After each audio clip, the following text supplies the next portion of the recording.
Então, boa noite a todos. Então, essa é a nossa última aula. Ela vai ser dividida em dois momentos, né? Um, eu vou falar de PMBOK, que faz parte do nosso conteúdo, para a gente fazer o encerramento, e vamos seguir tratando a respeito do nosso artigo, que é o trabalho de final aí da disciplina. Tá?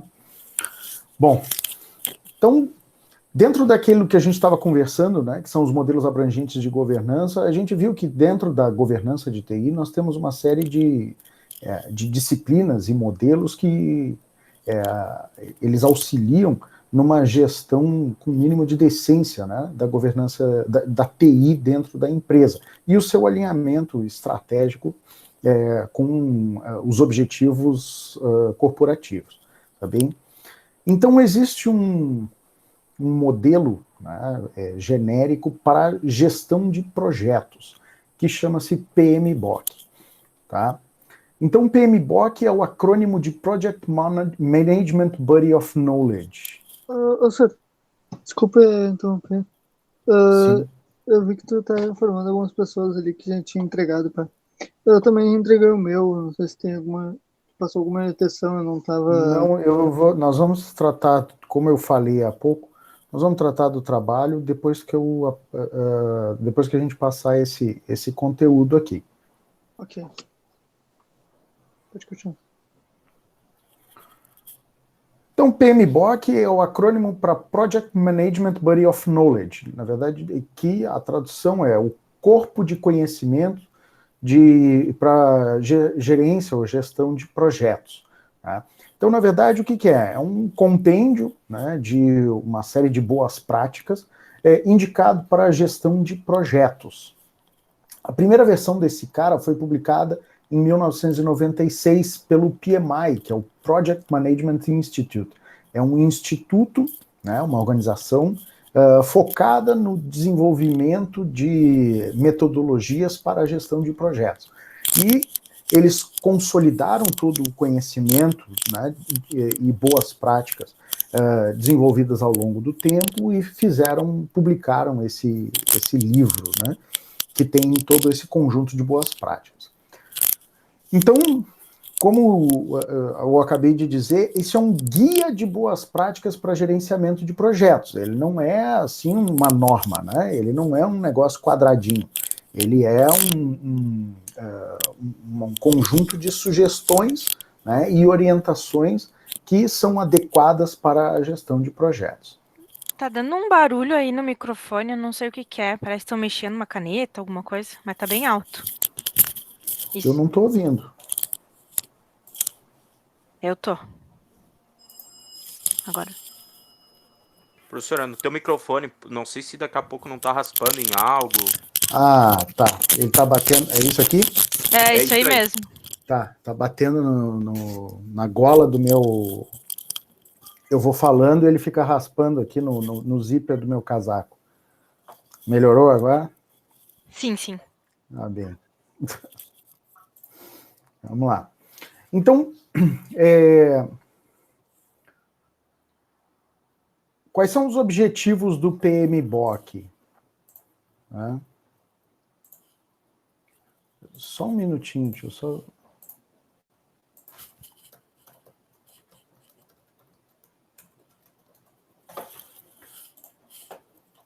Eu tava com problema na conexão aqui, eu perdi muita coisa? Não. Beleza. Então, quais são os objetivos, né, de a gente ter esse modelo para esse guia de boas práticas para o gerenciamento de projetos, né?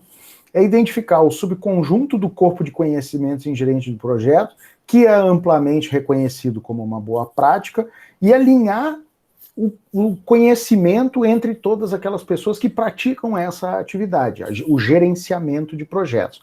Porque, assim, uma coisa que é interessante, né? Quando a gente fala de profissões, o cara é engenheiro porque ele tem a formação na área de engenharia. Né? O cara é um administrador, o cara é um contador, né? O cara é analista de sistemas. Ele é um especialista. Quando a gente fala do gerente de projetos, o gerente de projetos ele é um cara generalista. ele tem que saber de tudo um pouco, tá?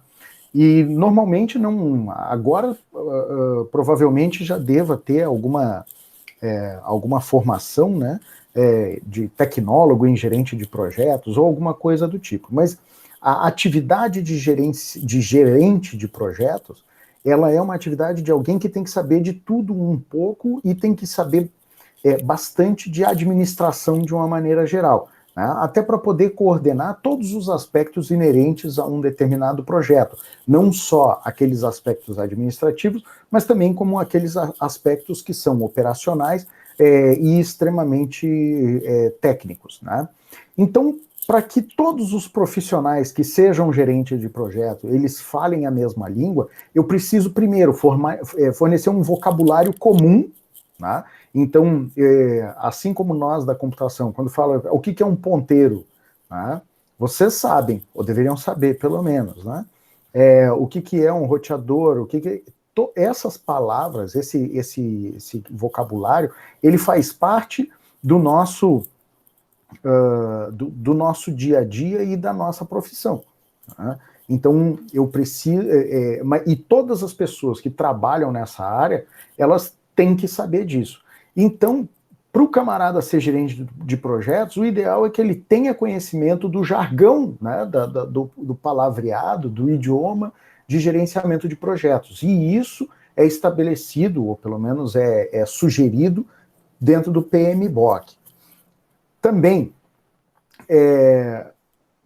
o PMI ele fornece uma formação com certificação para o gerenciamento de projetos. Então, grande parte hoje dos gerentes de projetos que são contratados nas empresas, eles precisam ter uma certificação que é fornecida pelo PMI, tá? Então, isso também é uma das funções de existir, é uma maneira indireta de você... como é que é? Regulamentar a profissão, tá? Só que assim, o PMBOK ele não é um modelo completo, ele é um modelo de boas práticas, né? Ele não é uma metodologia, ele não é uma normatização, ele não é alguma coisa muito estrita, ele é só um conjunto de sugestões, né, para se utilizar no gerenciamento de projetos, que fornece algumas orientações técnicas, né, e algumas ferramentas que a gente acaba utilizando no dia a dia aí. Tá? Então, o que é um projeto? Primeiro a gente tem que saber como é que eu identifico o que é um projeto, como é que eu dou o nome para o projeto, né? O PMI, que é o Instituto de Gerenciamento de Projetos, ele define um projeto como sendo um empreendimento temporário desenvolvido para criar um produto, serviço ou resultado único. Tá? Então, prestem bem atenção. Quer dizer que o projeto tem início, meio e fim. Eu sei quando o projeto inicia e eu sei quando o projeto termina. Tá? Senão ele vira processo. Processo é algo iterativo, né? Que nunca acaba, a cada solicitação. E o projeto não. O projeto tem início, meio e fim. E o projeto acaba em três condições, né? Ou os objetivos daquele projeto foram atingidos, então eu consegui executar tudo aquilo que tinha sido proposto, ou os objetivos não podem ser alcançados, aí vocês vão falar assim, tá, mas qual é a finalidade? Ué, eu posso desenvolver um projeto, tá?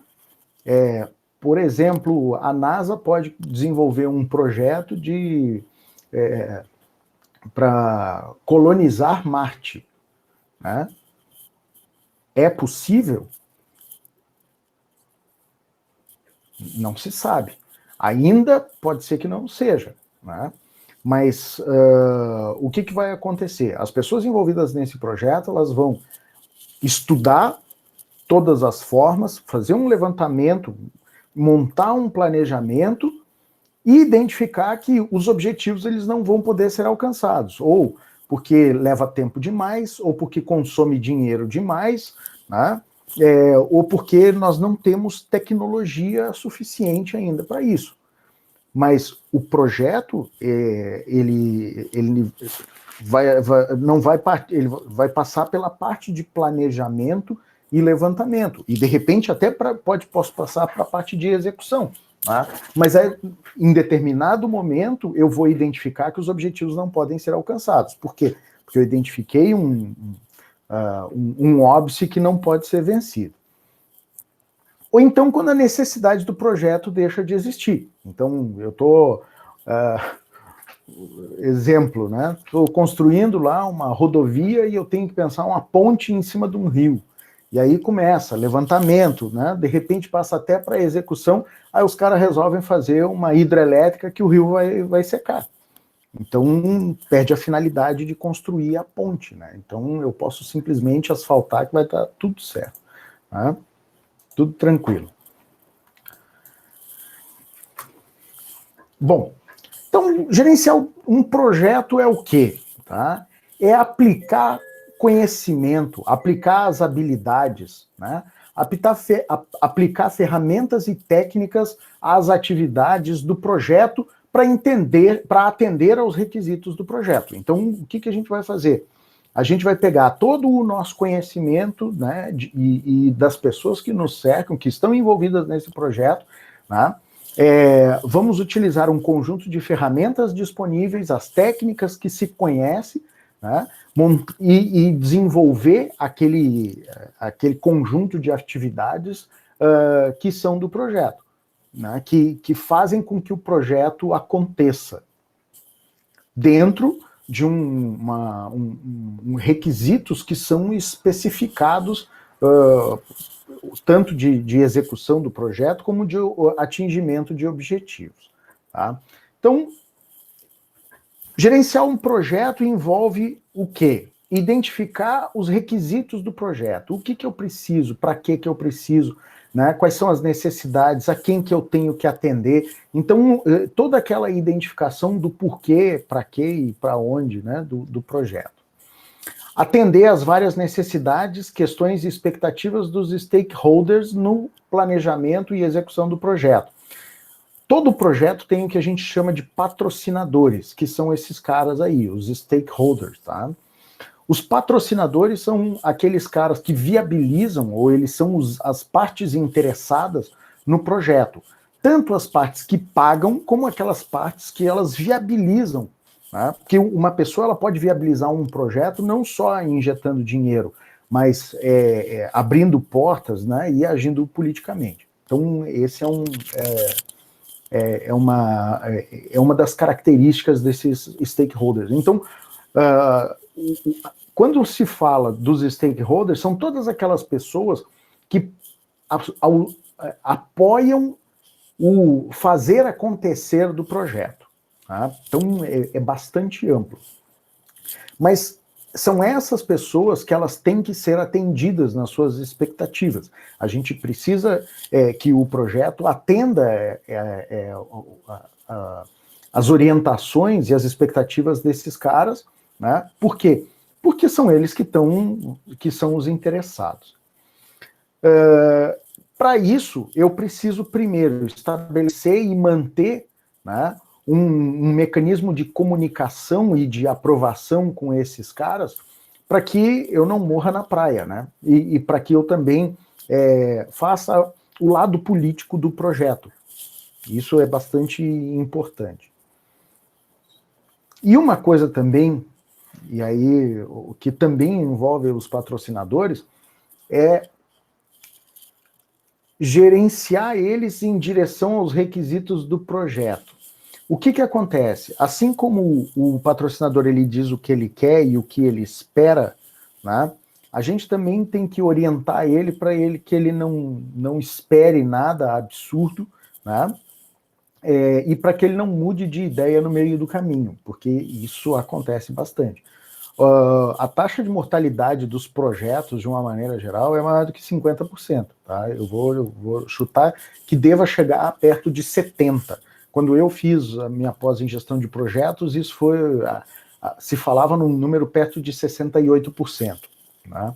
Eu acredito que, de uma maneira geral, esse número deve se manter.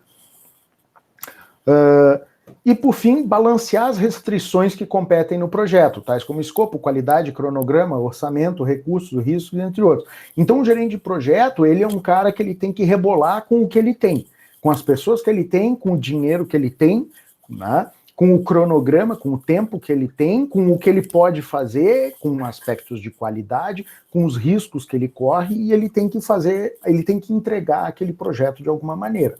Né? Então, sim, o gerente de projeto ele é um malabarista generalista que tem que se preocupar com o que os outros pensam, né? E gerenciar uma equipe para que ela também não deixe o cara dentro da área. Então, enfim, o gerente do projeto ele é um cara que está sempre com a corda no pescoço.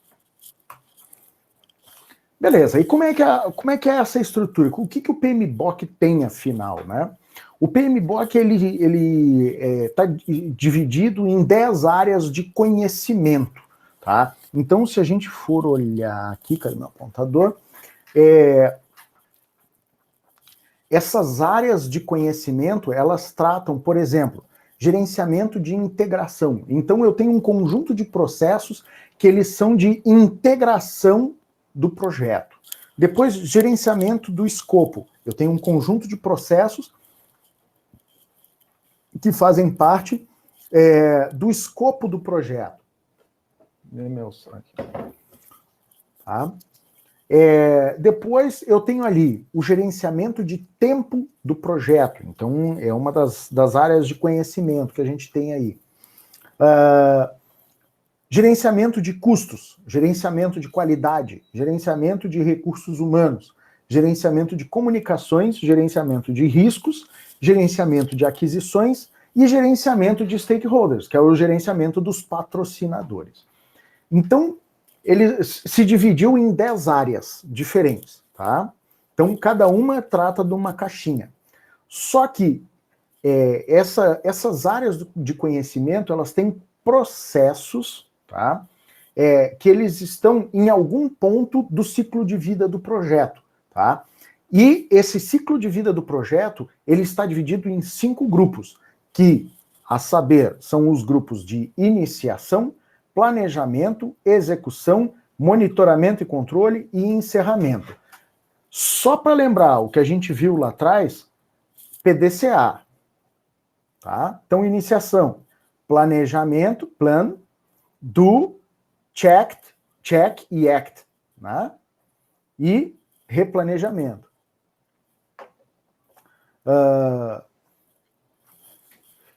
Basicamente, a única coisa que a gente tem, além do PDCA aqui, é iniciação e encerramento, porque eu tenho algumas atividades que elas são da iniciação do projeto, onde eu começo a identificar quem é quem, entendeu? Eu começo a me situar no projeto e estabeleço, então, como é que esse projeto ele vai acontecer.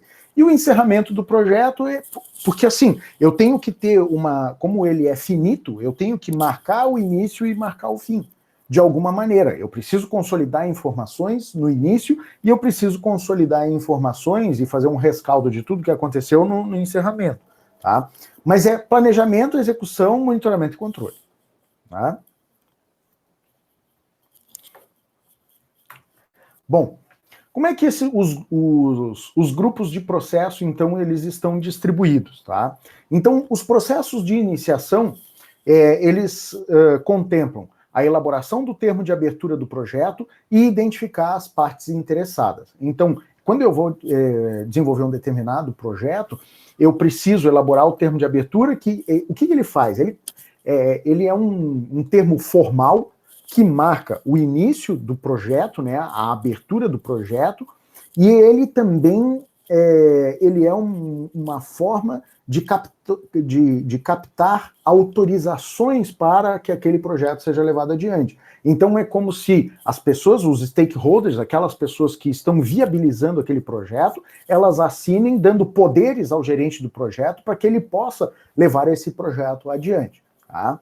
Então, por isso eu preciso identificar quem são as partes interessadas, eu preciso saber quem são aqueles que são estratégicos e quem são as pessoas que vão me dá carta branca para eu poder, então, tocar o projeto adiante. Depois a gente passa para os processos de planejamento, onde eu vou desenvolver o plano de gerenciamento do projeto, então eu tenho que ter um plano de como é que eu vou gerenciar as diversas fases e os diversos aspectos. Eu vou planejar o gerenciamento do escopo, porque o escopo, eu tenho um escopo definido que eu vou trabalhar. Né? O que é o escopo? Exatamente o que eu vou trabalhar, aquela área que eu vou desenvolver. Tá? O meu projeto, ele tem que estar, eu tenho que delimitar o que vai acontecer e até onde ele vai. Por quê? Porque é muito comum vocês verem projetos, principalmente de desenvolvimento de software ou de implantação de infraestrutura, que assim, foi negociado um determinado aspecto lá com o cliente. Aí começa, aí vem o cliente assim, tá, mas já que isso aí, né, já que vocês desenvolveram isso, dá para desenvolver isso aqui também? Ah, mas isso aqui é galho fraco. E aí o que acontece? Normalmente começa com pequenas coisas que são feitas concessões e vira um dragão, né? Como a gente dizia no quartel. O dragão, quando é pequenininho, ele é lindo, né? Todo mundo acha bonitinho e fica dando biscoito para ele. Agora, quando ele começa a voar, cuspir fogo e comer gente, né? Aí ninguém mais quer saber do dragão. E os projetos, eles têm esse aspecto, né? Também que contribuem para a taxa de mortalidade. Acontece de o escopo ele não ser bem gerenciado, né? O escopo ele acaba sendo flexibilizado de alguma maneira, e aí, não, a gente vai fazer mais um pouquinho, fazer mais um pouquinho, fazer mais um pouquinho, só que cada pouquinho desse que é feito se consome recurso, seja de tempo, seja de gente, ou seja de dinheiro. Tá? E isso pode comprometer nas entregas lá na frente. Então, por isso, eu tenho que ter um plano bem claro de como que eu vou gerenciar o escopo do projeto. Tá? Depois, eu tenho a parte de coleta de requisitos, onde eu vou fazer levantamento de todos os requisitos para a execução daquele projeto. E aí, mas como é que coleta requisito? Bom, depende do tipo de projeto. Tá? Se eu vou fazer um projeto de construção de infraestrutura, tá? Eu tenho que saber quais são os requisitos. Eu tenho o fornecedor de material, as fundações para que aquilo ali seja construído estão adequadas, né? Ou elas precisam de algum tipo de manutenção. Tá? Quais são os requisitos de tempo, quais são os requisitos financeiros, essa construção, ela vai qual é o impacto das intempéries nessa construção? Eu tenho problema de circulação de caminhão, enfim, são N requisitos que eu tenho, né, para esse projeto que eu preciso ir rascunhando esse negócio. E a coleta de requisitos, ela acontece quase durante a execução do meu projeto inteiro. Eu tenho que definir o escopo, que é aquilo que será feito efetivamente. Né? Cadê minha apresentação? Aqui. Criar a EAP, que é a estrutura analítica do projeto, ou o WBS, como a gente chama, que é o Work Breakdown Structure, que nada mais é do que um desdobramento detalhado das atividades que vão ser desenvolvidas durante o meu projeto. Tá? Então, o que eu faço? Eu levanto lá, para o meu projeto acontecer, né? Primeiro uma casa, vou construir. Primeiro eu preciso do terreno, né? Preciso fazer a adequação do terreno, preciso construir a fundação, preciso construir a parte de infraestrutura, entradas de água, luz, gás, se for o caso. Né? Depois eu faço, então, o contrapiso, levanto a estrutura, tá? Depois eu coloco, faço a parte de acabamentos, né?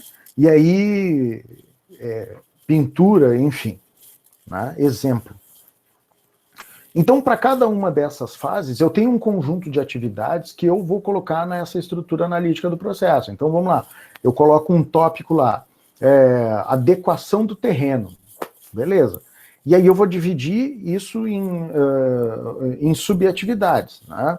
Então, limpeza do terreno, adequação, nivelamento do terreno, adequação da entrada, né? Compactação, se for o caso, né? Aí, pá, beleza. Terminou aquela fase ali, eu passo então para a fase de construção da fundação. Beleza, construção da fundação. Então, preciso fazer primeiro o cercamento do terreno, depois eu preciso colocar a brita, vou entrar com a parte de perfuração, vou entrar com a fundação de concreto, depois toda a parte de armação metálica, mais uma camada de concreto, e assim eu vou colocando ali na minha estrutura analítica do projeto, né? Todas as atividades que envolvem isso. Eu vou, com base nisso, eu vou planejar o meu cronograma e como que eu vou gerenciar ele, vou definir as atividades em sequência, vou estimar os recursos dessas atividades, vou estimar a duração dessas atividades, vou desenvolver o cronograma, planejar o gerenciamento de custo, estimar o custo, determinar o orçamento, né? Planejar gerenciamento da qualidade dos recursos humanos e das comunicações, além de identificar os riscos e gerenciar como que eu vou planejar. Depois, eu tenho que fazer uma análise qualitativa e quantitativa desses riscos e bolar um esquema de resposta ao risco, né? Depois, planejar aquisições e gerenciamento das partes interessadas. Então, toda aquela parte de planejamento. Uma das coisas que é interessante que a gente viu aqui foi de gerenciamento de risco, né? A gente identificou riscos, a gente conseguiu fazer uma matriz, né, para fazer uma análise quantitativa e qualitativa e um plano de resposta aos riscos. Então, acho que isso aqui já é claro, vocês têm toda a parte, o ferramental para isso, né? A parte de orçamento também, enfim, para um projeto, a gente a gente usa ferramentas que a gente viu ao longo da disciplina inteira. Tá? Depois a gente tem a execução mesmo, onde eu vou dirigir e gerenciar o trabalho do projeto, que eu vou coordenar as minhas equipes, eu tenho que acompanhar a qualidade das entregas, né? Eu tenho que manter a minha equipe motivada, que é onde eu vou mobilizar a equipe, vou desenvolver a equipe, que às vezes eu preciso que essa equipe ela seja capacitada, né? Durante a execução do projeto, eu posso identificar que eu preciso que um determinado membro da equipe, ele precise de algum tipo de qualificação. Esse cara aqui, ele precisa ser capacitado, precisa fazer um curso de alguma coisa, porque ele vai lidar agora com uma parte que é bastante crítica, beleza? Então, isso faz parte da execução, do andar da carruagem. Eu tenho que gerenciar a minha equipe, vou gerenciar a comunicação, então eu tenho que manter ativos sempre os canais de comunicação para atender as expectativas de todo mundo, eu tenho que me comunicar com a equipe, eu tenho que me comunicar com os meus patrocinadores, né? Eu tenho que me comunicar com todos aqueles que fazem, que são considerados pessoas de interesse desse projeto. Eu tenho que conduzir as aquisições, gerenciar o engajamento das partes interessadas. Tá? Então, aqui a gente está ali no dia a dia do projeto. Então, cada vez que eu executar, eu tenho que monitorar e controlar. Então, eu tenho que monitorar e controlar o trabalho do projeto, né? Eu tenho que validar o escopo sempre, porque o que acontece? O projeto é algo muito dinâmico. Às vezes eu preciso fazer gerenciamento de escopo, eu preciso fazer ajuste de escopo. Vou dar um exemplo prático para vocês. A gente estava fazendo a implantação do sistema de rádio, né? E aí a gente ia montar uma sala segura, né? Quase um pretenso mini data center em um determinado local. Quando a gente tá, beleza, fechou o projeto, vamos lá, vamos executar. Quando a gente chegou lá, nós fomos ver, a laje do prédio não suportava o peso dos equipamentos. Aí para tudo e vamos ver quais são as alternativas. Uma das alternativas era fazer um reforço, que ia custar caríssimo. Tá? E outra, a gente identificou mais adiante que a entrada de energia elétrica do prédio já estava também no talo.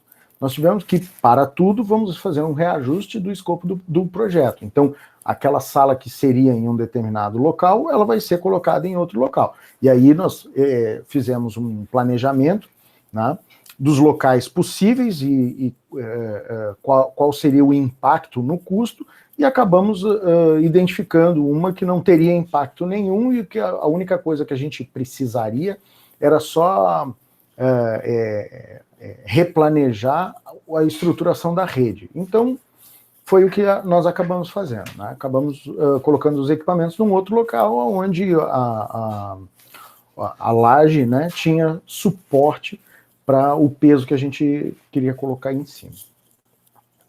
Então, eu preciso sim monitorar e controlar o trabalho e realizar o controle integrado de mudanças. Então, isso é um pouco na execução e um pouco de monitoramento e controle. Quando eu vou realizar mudança, como a gente viu lá no ITIL, né, eu faço o planejamento da mudança e passo então para o...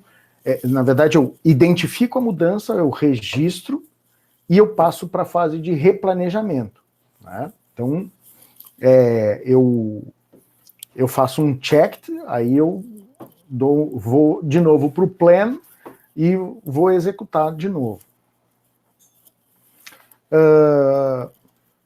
Que mais? Validação do escopo, né? Eu preciso validar o escopo constantemente, aquilo que está sendo entregue, aquilo que está sendo executado, aquela delimitação daquilo que precisa ser entregue, eu preciso validar se aquilo ali está adequado ou não.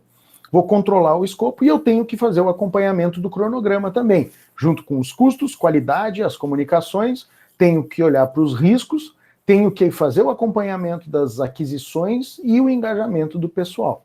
Tá? Depois que todo o meu projeto andou, ou a cada fase que eu tiver dele, eu tenho que fazer um encerramento de fase, né, para ver se todos aqueles objetivos foram atingidos, se o escopo, se as entregas estão dentro do escopo e estão alinhadas, estão adequadas. Eu tenho que fazer um rescaldo para ver se o meu cronograma e o meu orçamento ainda estão dentro do planejado, né? E eu tenho que comunicar a todo mundo, o que a gente chama de milestones, né? São aquelas pedra de milha, né? A cada quilômetro que a gente anda na rodovia tem ali uma plaquinha, né? Quilômetro e tal.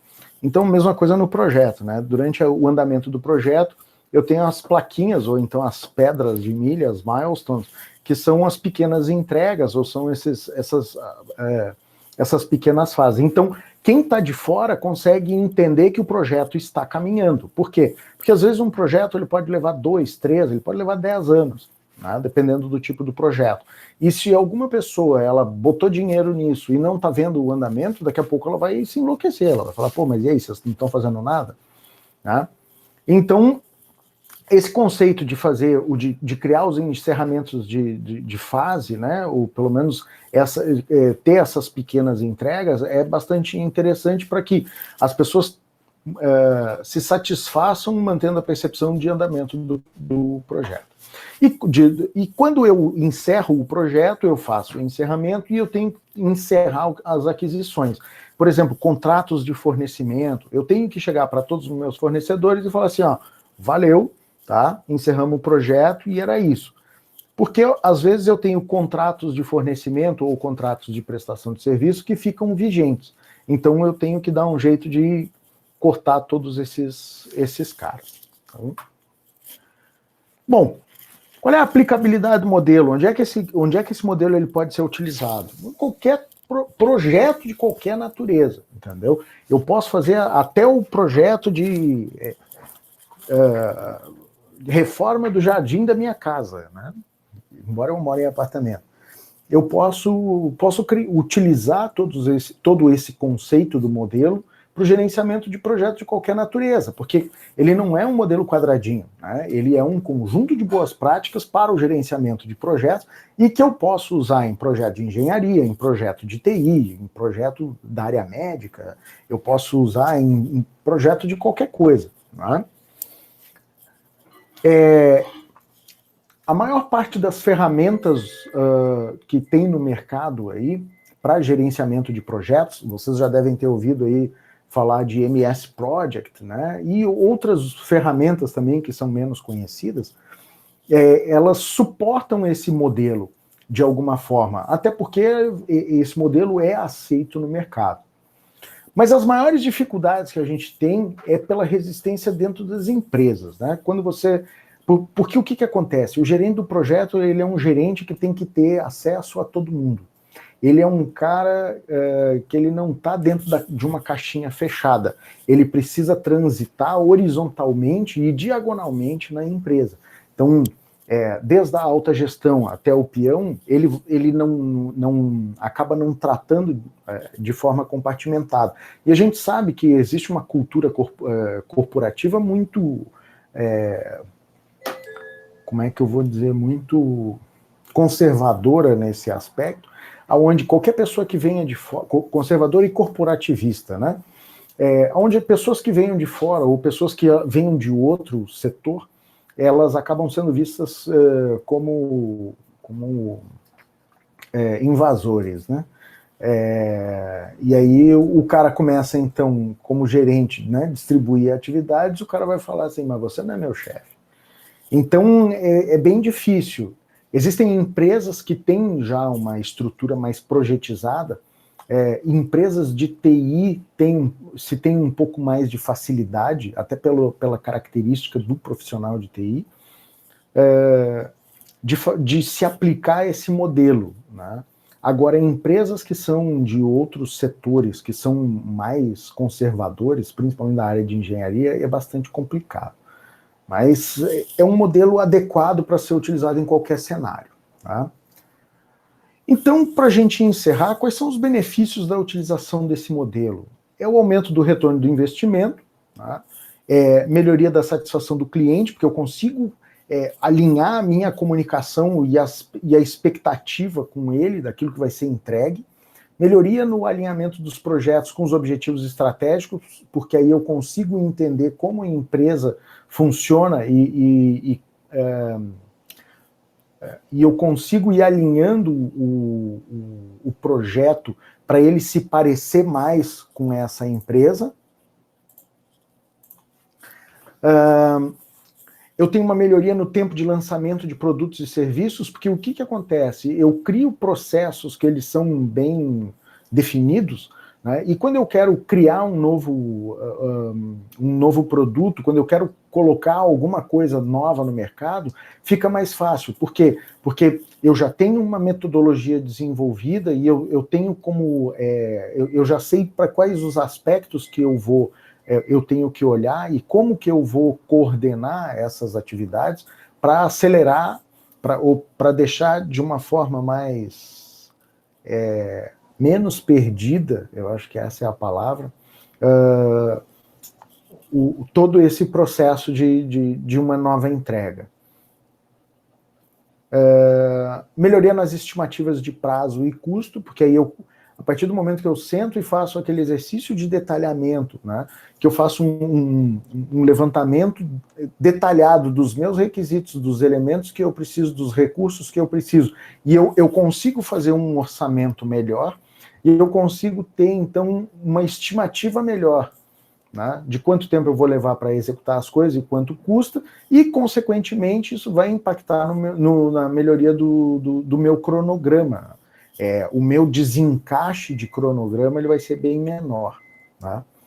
Eu tenho uma melhoria de qualidade, porque a partir do momento que eu tenho processos que eles são bem definidos, as minhas entregas elas são mais alinhadas, elas são mais decentes, elas são menos perdidas e eu consigo entregar com mais qualidade.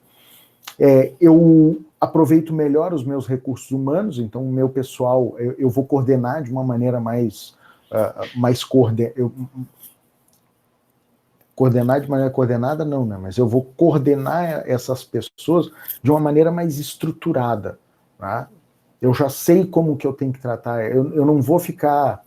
Eu já sei quais são as atividades que cada um deles vai desenvolver. Não vai ser aquela coisa que nem a gente vê por aí, preciso de alguém para fazer isso aqui. Fulano tá ali, ele tá fazendo menos coisa, né? Então, aí pega o camarada, joga no peito dele lá uma atividade e seja o que Deus quiser. Eu tenho melhoria de custo, a partir do momento que eu tenho um planejamento melhor, eu tenho um detalhamento melhor, eu não vou gastar à toa, né? Ou pelo menos eu vou reduzir bastante isso. Eu tenho melhoria da produtividade e melhoria nas estimativas de prazo, custo e até de defeitos, né? Eu tenho como identificar melhor a minha curva de qualidade. Tá? Então, com base nisso, eu encerro aqui a parte de PMBOK, deixei uma atividade para vocês fazerem lá, tá? E agora nós vamos passar, então, para tratar o nosso... Como é?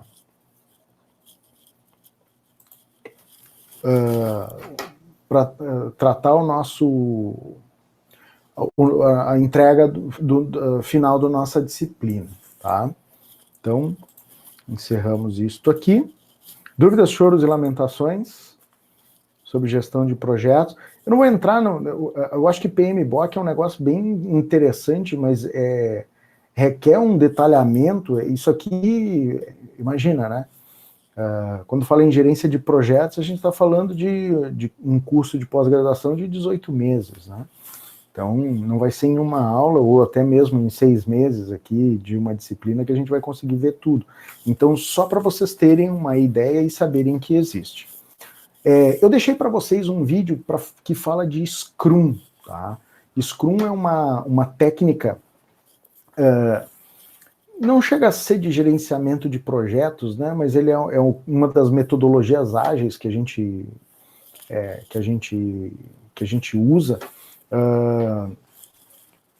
onde eu consigo coordenar melhor as minhas equipes, eu consigo coordenar melhor o meu trabalho e me organizar. Deixei um vídeo para vocês e uma pequena atividade para fazerem, tá? Que deve ser entregue até sexta-feira, para a gente fechar as notas da disciplina. Firme, mano?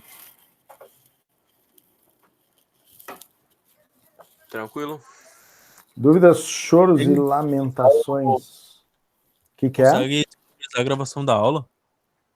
Desta aqui? Isso, dessa aí. Sim, disponibilizarei. Vou olhar em 2 vezes. Hã? Vou olhar em velocidade 2 para ir buscando informação. Também. Vamos lá. Eu vou fazer o seguinte, então. Vamos encerrar esta gravação e eu vou